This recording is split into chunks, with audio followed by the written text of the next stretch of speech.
important and useful to the UN system because the goals help to establish the importance of the development pillar under the UN system. And sometimes I do feel that our development pillar is not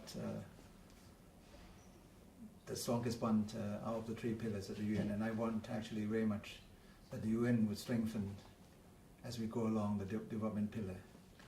MDGs have helped to strengthen the development pillars in a way that it has brought the development perspective of the global community to the visible perception of people around the world, both developed and developing world.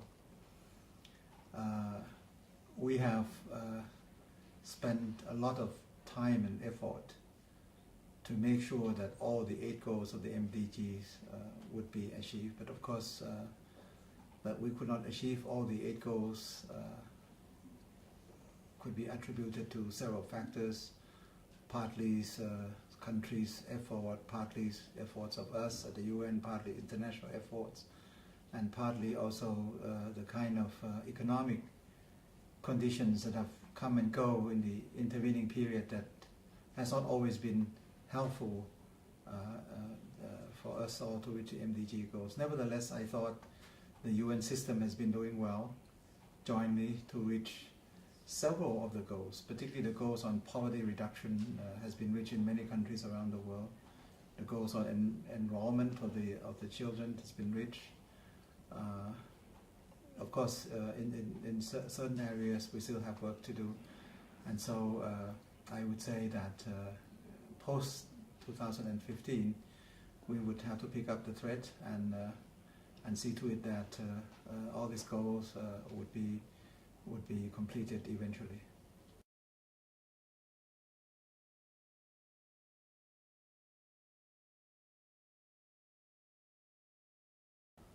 All the more so because 50 years on,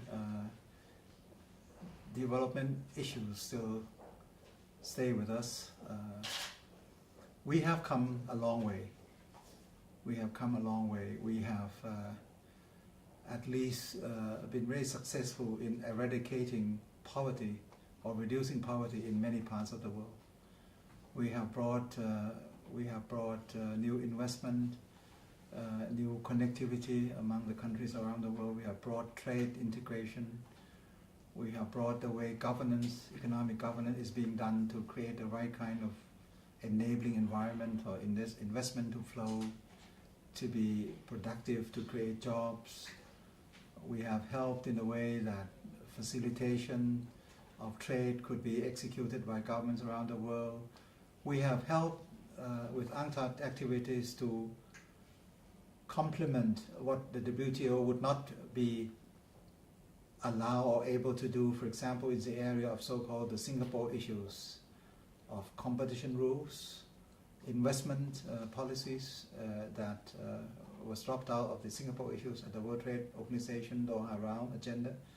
But UNCTAD has always been at the forefront in doing some of the things on, some of the most important things on this agenda of competition rules, consumer protection laws, also in advancing the agenda of investment, multilateral regime for investment flows around the world. So I would say that we have done well in the past 50 years. There are things that we have done that we could have done better, but I think it happens with all of us like that. But I think we're going to learn by having series of meetings in the course of this year and probably next year to commemorate the kind of activities that we've done, lessons that we should have learned, and of course to spend more time. We should be spending more time looking at the future of UNCTAD than we spend looking at the past of UNCTAD. And I hope that my own inclination is to spend 80% of our time looking at the future and 20% looking at our past for the commemoration of UNCTAD.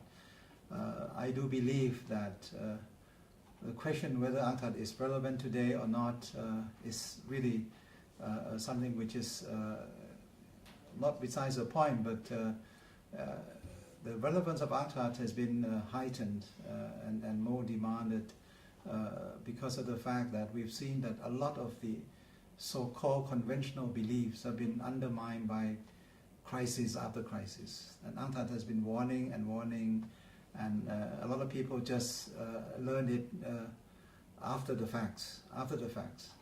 And I'm sure it will be difficult for people to learn the lesson again, but it's therefore important for an entity like UNCTAD to be around to keep sending out the warning signals.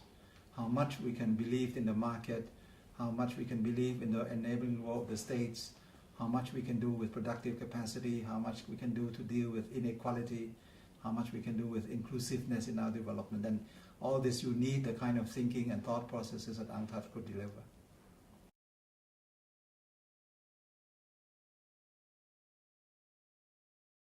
The UN system is one in which we would like to see the fullest participation of all walks of, from people from all walks of life. We're here to be the voice of the voiceless, so those who have voices, they would voice with us, and those who have no voices, they could voice them with us, or we can be the channel to voice their concerns. And therefore we work with governments, we work with academia, we work with businesses, we work with civil society, and so on and so forth. This is a multi-stakeholder community, and so the way that we can have dialogues on a consistent, regular manner with the civil society, as we have been doing in the last 4 or 5 years at UNCTAD, is something which is much needed. We are seeing social unrest, I call it social discontent, rising its heads all over the world, and people need just only a small excuse to raise the bigger issues of inequality, of their dissatisfaction with the way development policies are being managed and things like that. So with our dialogue with the civil society, we would be another vent of concerns, of discussion that can be channeled to reach the government's level, and for us to think more deeply and to find together with those who are really handling this kind of concerns on a day-to-day basis on the ground level, so that we would have the fullest possible information. And so it would be still, to my mind, some of our most important events to be able to have a regular, as we have been staging the so-called public symposium that we would have with the civil society every year.